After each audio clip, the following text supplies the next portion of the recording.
Cette vidéo vient pour encourager toutes les personnes chrétiennes qui suivent cette vidéo. Pour vous qui voulez fuir TikTok à cause de l'impureté qui règne sur TikTok, des impuretés qui règnent sur les réseaux sociaux, j'aimerais bien nous dire, restez-y, prêchez la bonne nouvelle, encouragez les gens à venir à Jésus-Christ. Soyons comme des l'arche de l'Éternel dans la maison des dragons, et qu'on trouve les dragons en train de mourir, en train de tomber, et que toi tu es l'arche de l'Éternel, tu ne dois pas fuir. Nous sommes simplement les brebis parmi les loups. Soyons ces brebis-là que l'Éternel a envoyées sur la terre. La Bible nous dit que nous sommes les saveurs. Nous sommes le saveur, nous sommes les sels, voilà, nous sommes le sel. Il faut que nous donnions du goût dans ce monde. Il faut que nous soyons la lumière. Il dit encore la Bible dit encore que nous sommes de lumière. Donc là où tu es, tu dois éclairer. Ne cherche pas à sombrer, ne cherche pas à être influencé par le monde de ténèbres, ne cherche pas à être influencé par cette prostitution qui règne dans les TikTok, dans les réseaux sociaux. Mais sois une lumière plutôt, bien aimé Seigneur. Peu importe la qualité de l'intercelle, de l'éclairage, même si tu prends un morceau, qu'est-ce que tu veux brûler au feu et tu casses seulement dans les ténèbres, ça finira par montrer les étincelles qu'il y a la lumière là-bas. Et soit cette lumière-là, par cette lumière que nous avons, nous pouvons influencer le monde. Influençons ces ténèbres. Nous sommes la lumière du monde. Moi, je ne quitterai pas TikTok tant que les gens ne seront pas encore sauvés. Tant que Jésus-Christ n'est pas encore venu, je serai toujours dans les réseaux sociaux et je propagerai la bonne nouvelle jusqu'à mon dernier souffle, jusqu'à ce que vous, qui êtes appelés au troupeau du Seigneur, vous puissiez revenir. Bien-aimé Seigneur, restons la lumière. La Bible dit, la lumière luit dans les ténèbres et les ténèbres ne l'ont point réussi. Ça c'est dans la version Louis II.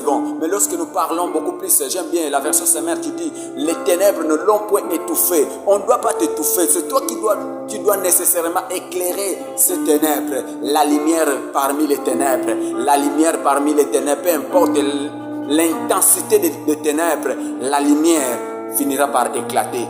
Tu dois éclater, continue à dire aux gens de se repentir. Peu importe ce qu'ils nous montrent, leur comportement, leur prostitution, leur nudité. Nous ne sommes pas là pour voir leurs images. Nous sommes là pour propager la bonne nouvelle. Quand tu tombes sur une mauvaise vidéo, commente cette vidéo, dis répands-toi car le Seigneur a besoin de toi. Il finira par accepter s'il est appelé de Dieu, parce que tout le monde n'est pas appelé après tout. Celui qui sera appelé dès les fondements de la création de la terre, Jésus-Christ nous a appelés afin aussi d'appeler les autres de venir dans ce troupeau. Nous sommes les troupeaux.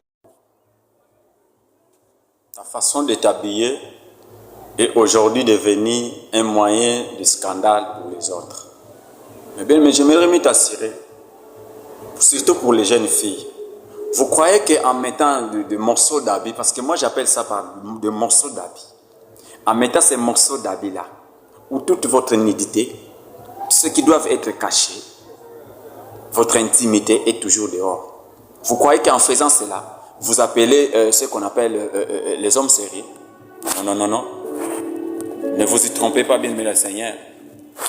Ce que vous devez savoir, que tout ce que vous êtes en train de faire, vous payerez. La Bible dit, ce qu'un homme aura semé, le moissonnera. Ne croyez pas que ce que vous êtes en train de faire, ça va passer comme ça.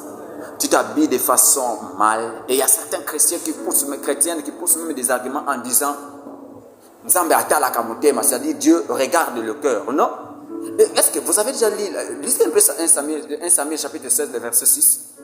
Vous verrez que cette parole que vous avez toujours eu comme argument, que Dieu regarde le cœur, Dieu regarde le cœur. Le cœur dont il était en train de parler, c'est parce que Samuel partait pour oindre David, mais lorsque Samuel rencontre les grands frères de David qui étaient si beaux, il était bien vêtu, il sort. Et Samuel dit, certainement voici loin de l'Éternel.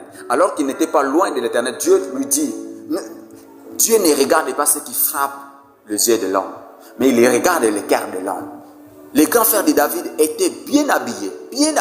C'est pourquoi Dieu lui dit, toi tu regardes, parce que le prophète Samuel, quand en regardant l'homme qui était beau, bien habillé, bien vêtu, étant de juif, il était bien vêtu.